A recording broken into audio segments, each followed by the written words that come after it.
লগতে বেল আইকন এই মোৰ আজি হে গাইজ স্বাগতম জনাইছোঁ মোৰ আন এটি ভিডিঅ'লৈ।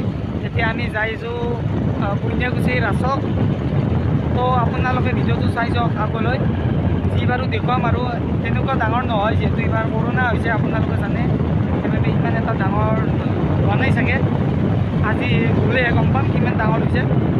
তো আপোনালোকে ভিডিঅ'টো চাই যাওক, এনজয় কৰক নে কি?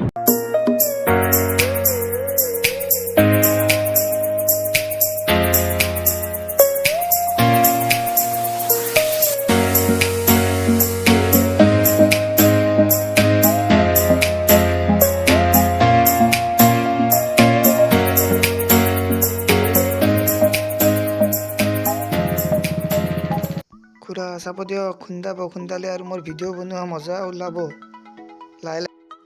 গাইজ এতিয়া আমি ৰাসৰ গেট পালোঁ, আপোনালোকে মোৰ লগত বলক। গাইজ এতিয়া আমি ৰাসৰ ভিতৰত প্ৰৱেশ কৰিলোঁ। এতিয়া সিমান এটা মানুহ নাই, ৰাতি হ'লে হ'লহেঁতেন। তো আপোনালোকক ৰাতি দেখুৱাবলৈ চেষ্টা কৰিম, আপোনালোকে ভিডিঅ'টো চাই যাওক। আমি এতিয়া মূৰ্তি চাবলৈ ভিতৰলৈ প্ৰৱেশ কৰিলোঁ, আপোনালোকে মোৰ লগত বলক। গাইজ ইয়াত মূৰ্তিবিলাকৰ নাম লিখা আছে, আপোনালোকে চাই যাওক।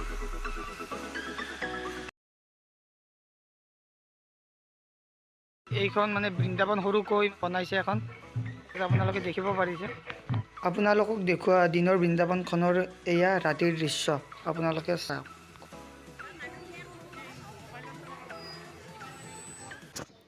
গাইজ এইকেইটা হৈছে ৰাস মহোৎসৱৰ মেইন মূৰ্তি।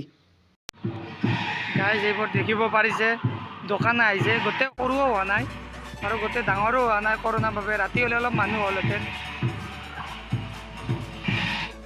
গাইজ এয়া হৈছে ৰাস মহোৎসৱৰ ৰাতিৰ দৃশ্য। মই আগতে আপোনালোকক কৈছিলোঁ যে ৰাতি মানুহ হয়, আপোনালোকে দেখিব পাৰিছে যথেষ্ট পৰিমাণৰ ইয়াত মানুহ হৈছে।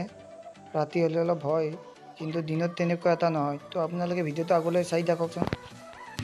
এইখন হৈছে মঞ্চ, আপোনালোকে দেখিব পাৰিছে, তাত নাগ্ৰাৰ নাম চলি আছে। তো এইখিনিয়ে আৰু দেখুৱাবলগীয়া তেনেকুৱা নাই। আৰু এইবোৰ হৈছে কাপোৰৰ দোকান। এইকেইখন মানে জোতা চেণ্ডেলৰো দোকান আহিছে। গাইজ দেখিব পাৰিছে জোতা চেণ্ডেলৰ দোকান ইমান এটা অহা নাই, বাট আহিছে আৰু এইখিনিয়ে। গাইজ আজিৰ ভিডিঅ'টোত এইখিনি আছিল, যিমান পাৰোঁ আপোনালোকক দেখুৱাবলৈ চেষ্টা কৰিলোঁ। যদি ভিডিঅ'টো চাই ভাল পালে লাইক কৰিব, শ্বেয়াৰ কৰিব, কমেণ্ট কৰিব, লগতে কি কৰিব, ছাবস্ক্ৰাইব কৰিব আৰু বেল আইকনটো দবাই দিব। তো জয় হিন্দ, জয় ভাৰত, জয় অসম।